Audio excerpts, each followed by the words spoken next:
Selamat datang di Dongeng Tanah Jawa. Selamat mendengarkan. Pada suatu desa di utara Jawa, masyarakatnya mengalami paceklik disebabkan oleh kemarau panjang yang tak berkesudahan. Mereka pun semakin sengsara dikarenakan harus membayar pajak oleh pemerintah Majapahit. Raden Said kecil adalah seorang putra bangsawan, Adipati Tuban. Meskipun begitu, ia menyukai kehidupan bebas yang tidak terikat pada adat istiadat kebangsawanan. Ia gemar bergaul dengan rakyat jelata, dan dari situ ia menjadi paham tentang kehidupan masyarakat Tuban. Jika malam tiba, Raden Said suka berdiam diri di kamarnya dan mengumandangkan ayat-ayat Al-Quran ditemani penerangan pelita. Ia akan mengumandangkan ayat Al-Quran itu hingga larut malam, sampai para penjaga kadipaten tertidur lelap. Setelahnya, ia akan mengambil sebagian hasil bumi yang diambil dari rakyat untuk disetorkan ke pemerintahan Majapahit. Hasil bumi tersebut kemudian dibagi-bagikan pada rakyat yang saat itu sangat membutuhkannya. Tentu saja, para rakyat yang menerima rejeki itu terkaget-kaget, sekaligus girang menerima rejeki yang tak terduga. Mereka pun tak tahu siapa yang memberikan rejeki itu pada mereka, karena Raden Said melakukan secara diam-diam. Tiap malam, Raden Said terus melakukan perbuatannya hingga suatu hari ia diketahui oleh kepala penjaga kadipaten. Ayahnya, sang adipati wilayah tahta, kemudian menghukumnya. Ia dikurung pada sebuah kamar kosong selama kurang lebih 1 bulan. Namun di hari-hari masa pengurangannya, Raden Said kabur dan meninggalkan istana kadipaten. Raden Said berkelana mengembara. Ia masih mencuri harta milik saudagar kaya yang kikir untuk dibagikan ke rakyat jelata. Meskipun ia mencuri, ia tidak pernah memakai hasil curiannya itu untuk dirinya sendiri, melainkan untuk diberikan pada kaum fakir. Suatu ketika, di pelosok hutan tempat ia singgah, yaitu Alas Jatiwangi, Raden Said dikejutkan oleh kedatangan seorang lelaki tua dengan jubah putih-putih. Lelaki tua tersebut membawa tongkat yang gagangnya berkilauan emas. Raden Said lantas merebut tongkat itu dari tangan lelaki tua dan membuatnya tersungkur di rerumputan. Raden Said mengamati tongkat yang ia kira terbuat dari emas itu. Namun ternyata tongkat tersebut hanya terbuat dari kuningan. Lantas ia mengeluarkan tongkat itu kembali kepada pemiliknya. Namun lelaki tua itu malah menangis kesakitan. Jangan menangis, ini tongkatmu kukembalikan.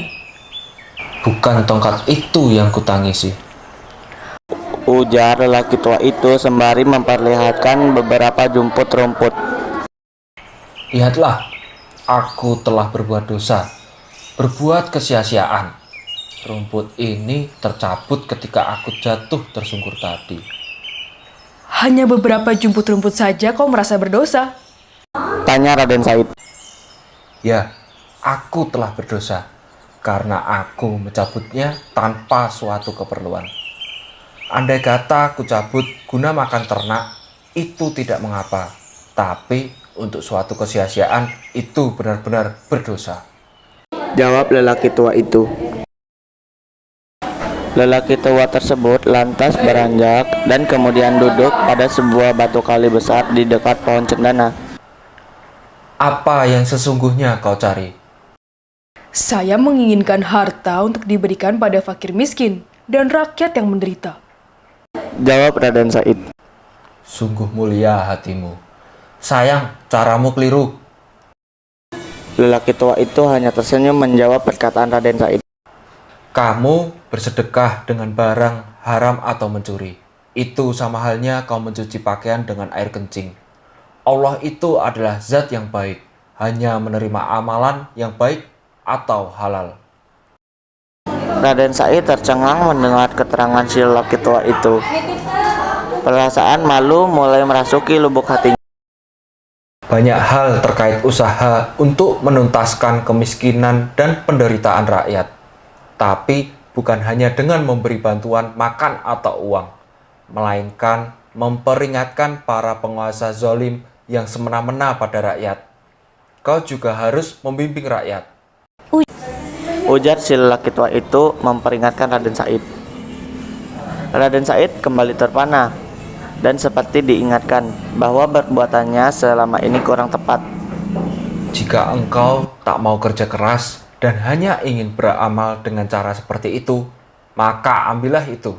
Itu barang halal. Ambillah sesukamu. Lelaki tua itu menunjuk pohon cendana di balik tubuhnya, dan seketika pohon cendana itu berubah menjadi pohon emas.